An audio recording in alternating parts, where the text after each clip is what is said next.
basically this will be our faceable, let's say, okay? So we need to put this occlusal plane aligned to the, this basically template aligned to your occlusal plane. So you can do it many ways. You can rotate this one way or the other, but basically if you click on the mesial lingual cusp of the first molar, on the incisal edges, on the between 8 and 9, and the other dot and the other mesial lingual cusp to the other side, it basically helps you align. This patient has like a big nervous speed, so we can click it a little bit like this, okay? And be sure the incisive edges of the anterior touch your plane. Okay, this will be the most accurate way. Here's where we set up our printer. By default, we already have it for you guys from labs, which is the printer that we have, okay? So you really don't need to do anything like that. But in your office, you will need to set up, if you use the software, the printer that you're planning to use. And there are a lot of printers for this that are tested and approved by 3Shape, so you should find your printer there. So we go next, and then this is where we set our articulator. So there are many different ways to create a splint, but I'll show you the one that is not as straightforward, but I think it's at the end that's the most accurate way to do it. So normally what you will do is open the pin settings here, but I don't want you to touch this, okay?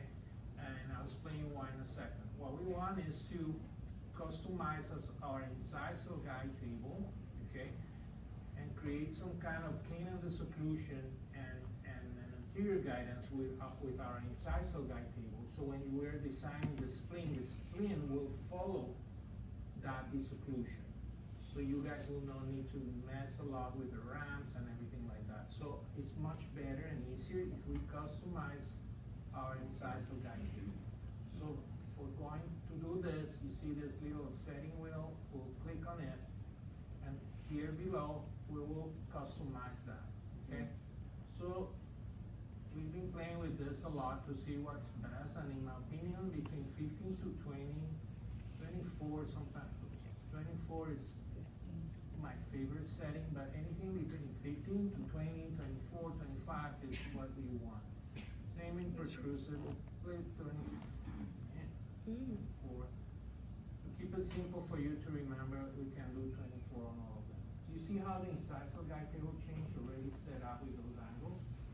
Now here is where we're going to open the pin. So it's on settings where we're opening the pin. So now the question is how much we open this. Okay, so we need enough space for the material, right? Sometimes I prefer to violate the thickness of the material on the second molars, make it a little bit thinner than ideal, to open too much my patient, okay? Ideally, you don't want to go over 8, 9 millimeters, so I will say probably 8 in this case, and if it's too thin, see that cusp is very sharp here, so probably will be very thin there. So we can push it to 9, but you see in the front how open it is, so you don't want to splint that opens patient mouth like 10, 15 millimeters. So let's just stay in 8 for now, okay? We can always go back and change those settings when we're designing, okay? So now that we have all this ready, we can click here and lock this, okay? So if you lock this, now nothing will change and we can move to the next step. Make sense? Any questions here? So we have our incisal guide table set up, the idea of thickness that we want. So now the software is going to find, remember, like we designed the crowns, and it will find the path of insertion of your splint.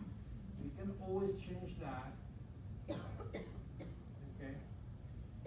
Sometimes the scan is not perfect. You may have some holes or some other things. You can correct those here.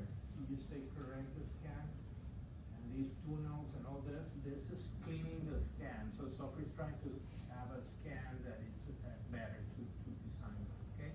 So when this is all corrected, now we can modify the path of insertion, or we don't, depending if you have enough undercut or not.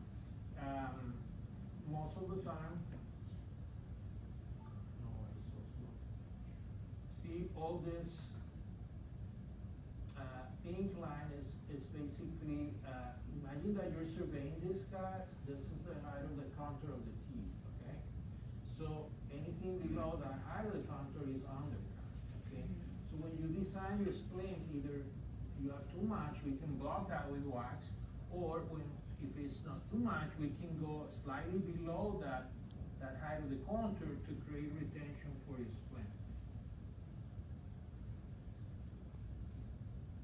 Okay? So most of the time the path of insertion is pretty good. If you want and see that if I change the path of insertion, of course, you will change the height of the contour, right? So you will create more undercut or less. However, again, for this, normally it's a setting that is pretty good, so you normally don't change that. So now we'll go next. We can add some blocking some. So let's say here, for example, if you want to let's say we want to bring our splint below this point, which you don't have to, you can block this like you're adding wax. Same here, for example, if we're making a splint like we teach here at CU, that we cover, like they teach in occlusion, that you want to cover some of the palate, right? So you can add some wax, like you guys made one with wax, right, in your occlusion course. Remember you were blocking with wax here, so you can do the same here. So, for example, if you don't want too much pressure on the papilla, you can add maybe some wax there, so it will be blocking this, so it will not put too much pressure there. Okay. So if there were a lot of undercut here, you can do the same. Now this case is very straightforward, so you don't have not too much undercut. Actually, it's actually not too bad, so it will be perfect for a practice. Okay. Now some others, again, if this is too close to the occlusal surface, you may want to block a little bit here. Some patients, maybe you want to block a little bit here too, okay? So again, in this case, maybe the incisal papilla that is prominent, you can block that a little bit. Now, how many of you are using my case and how many of you are using your own cases? Most of you are using my case? Yeah. Yes. Okay, so some of you will work different, so again, we will see what we get. Okay, so now we need to start tracing the design of our splint. So you see this little blue dot here, and I'll start to creating my splint, right?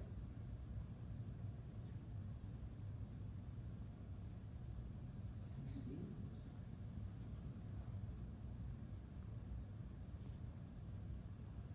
And again, there are many designs of splints. The way that I like it, actually, I only cover the lingual cuts. I never go to the soft tissue. I would respect what you guys learn in occlusion, so we'll design it like you learn. I think as Dr. Vascaran, she told me that she likes to be 4 millimeters on soft tissue. Mm-hmm. Am I right? Yeah. No? That's for good. No. So nowadays you can adjust it. So few things that I like to do. For example, on the incisal edge, personally, and again, this is all about, I don't like to have the splint too deep on the central incisor, so I only probably one third of the incisal edge is what I like to cover, no more than that. And again, this is very personal. I don't know my colleagues what they like to do, but basically, the main goal here is to try to be slightly below on the undercut, so the splint will engage. Here is all blocked, so you don't need to worry about it. Here we